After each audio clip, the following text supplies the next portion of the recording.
안녕하세요. 요즘 세상이 아무리 말세라고 하지만 어떻게 이런 일이 제게 생길 수 있는 것인지 저희 부부가 실제로 이런 경우를 겪게 될 줄 몰랐습니다. 저는 올해 60이 되는 여자입니다. 남편과 결혼한 지 올해로 딱 35년이 되었죠. 제 나이 25살에 저보다 5살 많은 남편에게 시집을 왔습니다. 저는 제 아버지의 지인분의 소개로 남편을 만나게 되었는데 실상 선을 보고 3개월도 채 지나지 않아 결혼을 하게 되었어요. 지난 날을 돌이켜보면 저희 부부는 참 운이 좋았던 것 같습니다. 지금은 그래도 나름 떵떵거리고 살 정도로 재력을 가질 수 있었지만 당시 저희 부부는 양가 모두 정말 가난했었거든요.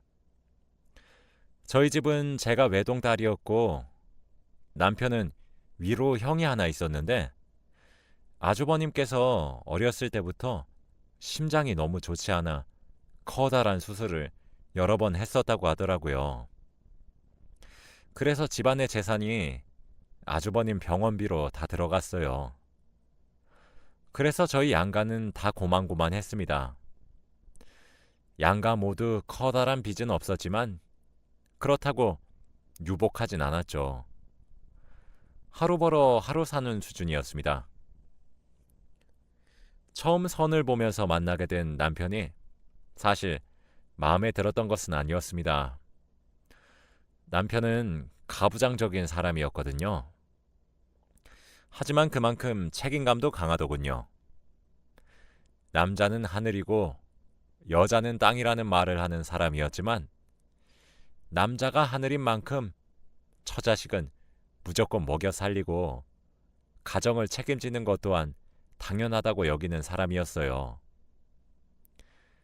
그래, 맞춰가면 뭔들 안 맞춰지겠어 하는 생각으로 결혼을 하게 되었습니다. 결혼을 하고 나니 제가 한 생각이 맞았습니다. 남편은 결혼 전부터 습관이었다고 이야기를 했지만 제겐 참 대단하게 보였던 것은 결혼 이후 단 한 번도 새벽 5시 반 이후에 일어난 적이 없었어요. 매사가 부지런했습니다. 엄청나게 가부장적인 남편이라서 가사 일을 도와준 적이 단 한 번도 없었지만 저를 위해 열심히 사는 사람이었죠. 부지런히 몸을 움직여서 돈을 벌어야 한다며 스스로를 채찍질을 했습니다. 스스로에게 조금 관대해도 될 텐데도 스스로를 다그치는 사람이었어요. 제가 집안일을 도맡아 했는데 그것에 대해 딴지를 걸지 않았습니다. 사실 가부장적이라는 말보다는 보수적이라는 말이 더 어울리는 것 같네요. 남편은 책임감이 엄청나게 큰 사람이라 결혼을 해서 아내가 된 저를 위해 정말 혹독하게 돈을 벌어야 했습니다. 저희 부부는 양가의 도움을 받을 수 없어서 남편이 더욱 열심히 살아야 했죠. 남편은 집안의 사정이 여의치 않아서 대학에 가지도 못했던 사람이었지만 실제로 머리도 엄청나게 좋았습니다. 그래서 그런지 결혼을 한 지 5년 정도가 되었을 때 5년간 모은 미천을 이용해 무역 사업에 뛰어들었는데 그게 엄청난 성공을 하게 되었어요. 저희 부부의 경제적 사정은 무척이나 좋아졌습니다. 저희 남편은 사업적으로도 매우 성공하였지만 돈을 버는 족족 부동산과 주식에 투자를 해왔더라고요. 저는 남편이 주는 생활비를 꼬박꼬박 탔었었기 때문에 자세한 금전 사정은 몰랐어요. 그런데 그것들이 아주 대박이 나서 커다란 성공을 할 수 있게 되었습니다. 사업을 평생 동안 해도 벌기 힘들 정도의 돈을 벌 수 있었거든요. 그 돈으로 남편은 아주버님의 병원비와 시댁의 생활비를 줌과 동시에 저희 친정도 함께 도와주었죠. 남편은 무뚝뚝한 사람이었지만 아내의 가족도 자신의 가족과 다름없다며 도와주었죠. 그런 남편의 마음 씀씀이가 정말 고마웠습니다. 그 이후 전 임신과 출산을 반복하면서 슬하에 아들 둘을 두게 되었어요. 시댁에서는 저와 결혼을 한 이후 남편이 잘 풀리는 데다가 아들까지 순풍순풍 낳으니 복덩어리라며 저를 참 많이 아껴주셨습니다. 남편도 제게 내조를 잘해줘서 고맙고 자신이 이렇게 성공하게 된 것에도 제가 조용히 아무런 불평 없이 자신을 믿고 뒷바라지를 해준 탓이라며 제게도 좋은 말을 해주었어요. 여유가 생기다 보니 남편과 보내는 시간도 많아졌고 아이들도 생기면서 저희 부부의 금슬은 날이 갈수록 좋아졌습니다. 저희 부부가 자라왔던 시절은 가난해서 하고 싶은 것들을 마음껏 해보지 못했기 때문에 아들들에겐 아낌없이 지원을 해주고 뒷바라지를 해주면서 행복하게 살았어요. 그렇게 시간이 흘렀어요. 첫째는 어느새 30살이 되었고 아버지의 사업을 물려받기 위해 바쁘게 살고 있고 둘째는 올해 28살로 남편의 회사에서 형을 도와 함께 일을 하고 있습니다. 아이들은 우애도 좋았고 정말 잘 자랐습니다. 부유한 집안을 과시하지 않고 저희 부부가 교육을 잘 시켜서 금전적인 개념도 잘 가지고 있었죠. 저희가 절약과 검소함을 정말 강조했었거든요. 남편은 엄하지만 존경스러운 아버지로 저는 다정하고 자애로운 어머니로서 아이들을 정말 잘 키워냈어요. 그러던 어느 날 첫째가 결혼하고 싶단 여자가 생겼다고 하더군요. 마냥 첫째가 제 눈에는 어린아이로 보여 더 데리고 살다 보내고 싶었지만 아이의 독립을 저는 찬성했습니다. 첫째가 보여주겠다고 데려온 여자친구는 참하게 생겼더군요. 집으로 초대해 주셔서 감사하다며 제게 꽃다발을 내미는 것을 보니 가정교육도 잘 받았구나 싶었습니다. 그 아이는 성년 이후 다른 지역으로 취업을 하는 바람에 혼자 살기 시작했고 첫째 아들을 만나게 되었다고 했죠. 곱게 자라 순진한 아들에게 생활력도 강하고 사회생활 또한 이해해주는 며느리를 원했기 때문에 좋은 아이구나 싶었습니다. 잘 어울리기도 했거든요. 그런데 이상할 정도로 정이 안 가더군요. 제 앞에서 애교도 잘 부리고 어머님 하며 잘 따르려 노력도 했거든요.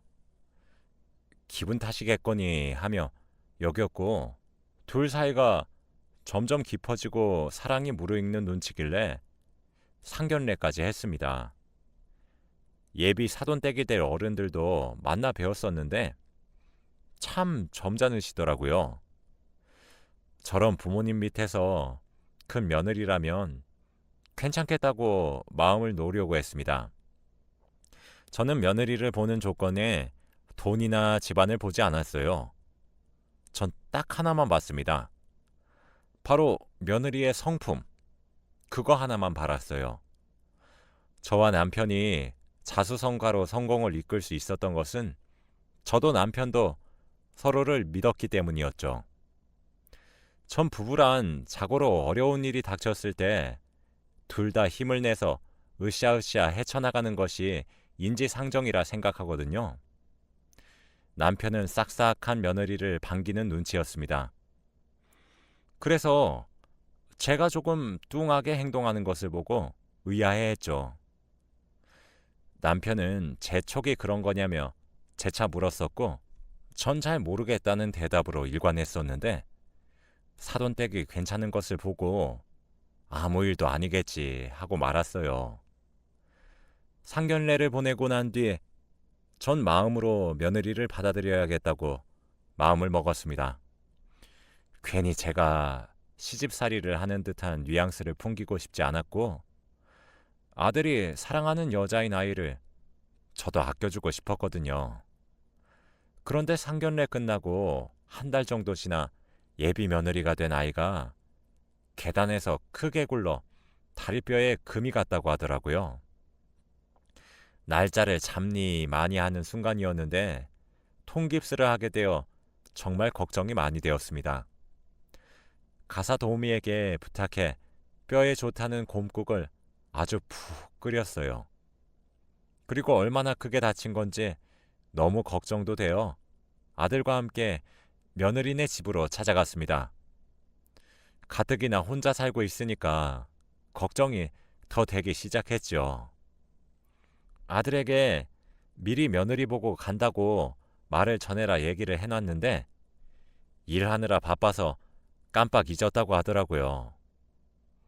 그래도 아직 식도 올리지 않았는데 제가 며느리 혼자 살고 있는 집에 방문하면 많이 어려워하고 부담을 느낄 것 같아 아들 편에 곰국만 올려보내고 저는 차에서 기다리려고 했습니다. 그런데 며느리가 제가 차에 있다는 이야기를 아들로부터 들은 것인지 차라도 한 잔 대접하겠다고 모셔오라고 했다며 아들이 절 다시 데리러 왔더군요. 미안한 마음 반, 걱정스러운 마음 반, 그렇게 며느리가 혼자 지내고 있는 집에 방문을 했습니다. 그런데 저는 그날 이후 아들의 결혼을 허락할 수 없게 더군요. 그날 일어난 일은 그러했습니다. 전전긍긍한 마음으로 며느리네 집에 도착했고 며느리가 현관문을 열며 저를 맞이했을 때 미리 말을 했는데 전달되지 못한 것에 대해 저는 사과도 했지요. 그런데 집안에서 비명소리가 들려오더군요. 기겁하는 마음으로 며느리 어깨에 너머를 내다봤습니다. 며느리는 말티즈를 2마리 키우고 있더군요. 제가 들은 비명소리는 그 아이들의 비명소리였습니다. 제 팔뚝만한 강아지들의 목에는 무언가 둘러져 있었어요. 제가 비명소리에 기겁을 하고 놀래니까 며느리가 제게 웃으면서 하나도 아무렇지도 않다는 표정을 지으며 잠시 저러다 말아요, 어머님. 하며 웃는데 내가 알던 사람이 맞나 싶었습니다. 그래서 제가 당장 저걸 풀라고 며느리에게 처음으로 탓하는 듯한 말을 했어요. 그랬더니 며느리는 그 목걸이를 풀기는커녕 저를 설득하더군요. 몇 번 저러다 보면 괜찮다.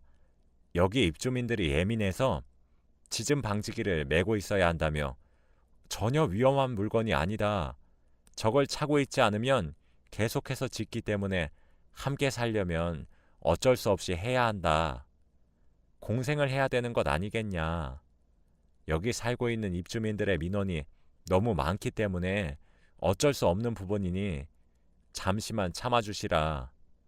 본인도 혼을 내보기도 하고 화도 내보고 때려도 보고 훈련 학교에 데려가 교육도 받아봤지만 도무지 고쳐지지가 않아 어쩔 수 없이 한 선택이다. 등등 입에 발린 변명들을 아주 기다렸다는 듯이 줄줄줄 내뱉더군요. 그러면서 깁스한 다리를 질질 끌고 집으로 들어가 뒤적이더니 플라스틱 봉을 찾아들고 강아지들 앞에서 습 하고 위협을 가했습니다. 저는 제 두 눈으로 그 꼴을 보면서 피가 마르는 듯 했어요. 그 아이들은 낯선 사람인 제가 방문해서 당연히 경계심에 짖은 것뿐이었을 텐데 말이에요. 제가 당장 목걸이를 풀지 못하겠냐고 언성을 높이기 시작하자 예비 며느리는 어쩔 수 없단 표정으로 그 작은 목에 둘러진 짖음 방지기를 떼어내는데 얼마간의 기간 동안 착용을 한 것인지 알 수 없었지만 제게 내어준 커피가 입으로 들어가는지 코로 들어가는지 알지도 못하겠고 그냥 서둘러 집을 나섰습니다. 아들도 당황하며 저를 따라 나오더군요. 저는 놀란 가슴을 진정시켰습니다. 사실 저와 제 남편은 결혼을 시작하면서 사정이 좋지 않아서 아이를 낳지 않으려고 했었어요. 처음에는 말이에요. 그래서 아이들 대신이라 뭐 하지만 강아지라도 키워보는 것이 어떻냐는 남편의 제안을 전 받아들였고 저희 집에 진돗개 2마리를 함께 키웠습니다.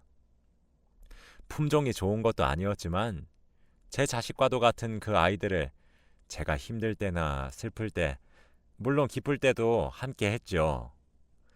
아이를 임신한 이후에도 어찌나 기특하던지 갓난아이와 함께 두어도 오히려 보호하려 들었지 해치려고도 하지 않았습니다.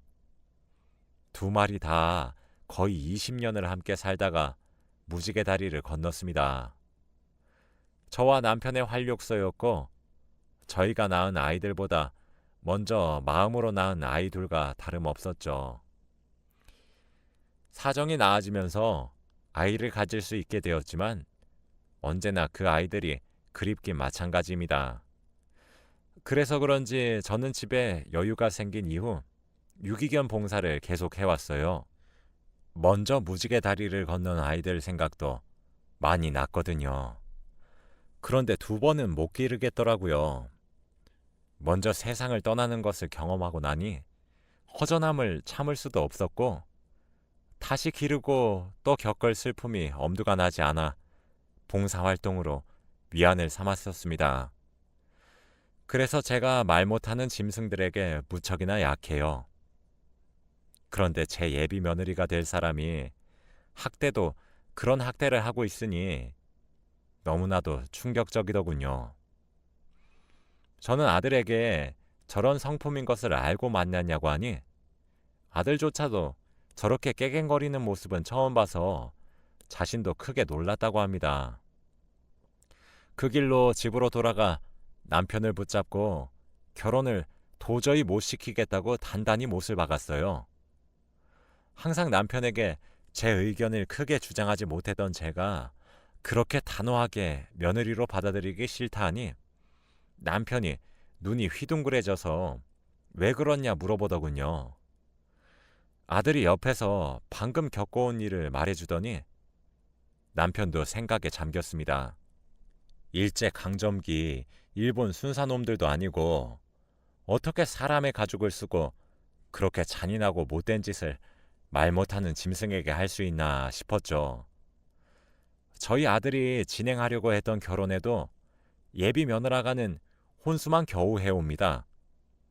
집도 저희가 해주고 식부터 시작해서 모든 것들을 저희 집에서 해요. 오죽했음 예비 사돈댁에서 몸만 가는 것 같아 죄송하다 했을까요? 그렇게 기우는 결혼임에도 결혼을 찬성했던 건 마음만은 따뜻한 사람일 거라고 생각했고 제 아들이 보는 눈이 틀리지 않았을 거라 생각했어요. 그런데 그것도 아니더군요. 남편은 제 말을 듣더니 본인도 제 의견을 따르겠다고 했습니다. 그러면서 아들에게 그랬어요. 당장 네 마음 정리해라. 지금은 우리의 결정이 너에게 커다란 불만을 가져올 수 있다. 그런데 말이야, 부부란 자고로 서로 신뢰하고 아껴줘야 한다. 내가 이렇게 커다란 성공을 이끌 수 있게 된 것은 물론 내가 열심히 노력한 대가이기도 하지만 네 어머니의 공도 매우 커. 한 사람의 뒷바라지를 묵묵히 수십 년간 할 수 있는 사람이 어디 흔한지 아니? 네 엄마는 가진 것 없는 예비 며느리를 받아들이려고 했어. 이것저것 조건도 재지 않았고 그 이유는 단 하나란다. 나와 네 엄마는 성품이 고준 여자를 며느리로 받아들이고 싶지 그렇게 잔혹한 성정을 가진 아이를 받아들이고 싶지 않다. 물론 네가 성인이 되었으니 어쩔 수 없지만 굳이 꼭 그 아이와 결혼을 하겠다면 회사는 네 동생에게 물려줄 거다. 라고 말이에요. 하지만 첫째 아들도 저희의 마음을 알게 된 것인지 본인도 그런 광경을 처음 봐서 놀란 것인지 시간을 조금 달라고 한 뒤에 자기 방으로 들어가더군요. 전 다음날 예비 며느리였던 아이에게 전화를 했습니다. 내가 가진 것 없이 시집을 와도 환영을 했던 이유는 하나였어요. 나와 내 남편이 며느리를 보는 조건은 딱 하나, 성품이었기 때문이죠. 내가 젊어서 고생했는데도 남편을 존중하는 이유는 내 남편이 보수적인 면은 있어도 성품이 올곧은 사람이고 책임감이 강한 사람이기 때문입니다. 우리가 이렇게 나름대로 부유함을 누리고 살 수 있을 때까지 얼마나 많은 고비가 있었는지 아나요? 그 모든 역경과 고난을 겪으려면 배우자의 성품이 가장 중요해요. 그래서 성품, 그것 딱 하나 봅니다. 아무리 내 배 아파 낳은 자식이어도 내 눈에 차지 않을 때가 종종 있어요. 그렇게 사랑하는 내 아들도 완벽한 아이가 아니라서 남의 자식이 이렇니 저렇니 따질 입장은 되지도 않는다고 생각하며 살아왔습니다. 그런데 아무리 생각해도 어제 그 아이들이 질렀던 비명소리가 잊혀지지 않아요. 이 결혼은 다시 생각해 주었음 해요. 어제 남편과 충분히 상의했고 아들도 생각을 해본다고 했으니 둘이서 잘 끝내길 바랍니다. 말 못하는 짐승이어도 감정이 있고 생각이 있어요. 미안한데 결혼은 없던 일로 하기로 해요. 라고 말이에요. 일방적으로 전화를 하고 제 할 말만 하고 전화를 뚝 끊었습니다. 그 이후로는 며칠은 그 아이가 직접 집으로 찾아오더라고요. 억울하다고 말을 하면서요. 합법적으로 인터넷에서 판매하는 물품이고 사랑하고 있는 아이들인데 자기가 어떻게 했어야 했냐고 울면서 제게 따졌어요. 그 광경을 목격한 아들 손에 끌려 나갔습니다. 그리고 사돈댁이 되었을 뻔한 집에서도 전화가 오기도 했어요. 딸 자식이 실수를 한 것 같으니 한 번만 봐달라고 제게 얘기를 하시더군요. 참 마음이 무거웠습니다. 그래도 저와 제 남편이 완강히 거절하고 그렇게 첫째 아이의 결혼은 무산이 되었죠. 그런데 그렇게 결혼이 무산이 되고 나니 며느리가 되었을지도 모르는 그 아이가 제게 장문의 문자를 보내왔습니다. 그렇게 살지 말라고 사람을 가지고 노는 것도 한계가 있는 거라고 하더군요. 사랑을 표현하는 방식과 함께 사는 방식이 여러 가지 있듯이 자신의 가족인 강아지들을 우리만의 방식으로 사랑하고 함께 사는 건데 그게 뭐가 죄가 된다고 사람을 이렇게 비참하게 만드는 거냐고 돈 좀 있다고 유세 떨고 위선 떨지 말라고 하더군요. 자신을 이런 취급하고 나서 얼마나 떵떵거리고 사는지 지켜보겠다며 평생토록 저를 저주하겠다는 말을 퍼붓는 장문의 문자였습니다. 하나를 보면 열을 알 수 있다더니 본인보다 약한 짐승을 그렇게 학대할 때 천성이 못된 아이일 거라 생각은 했는데 이 정도로 인성이 더러울 줄은 전혀 몰랐어요. 문자를 받고 제가 손을 떨자 남편도 그 문자를 확인했습니다.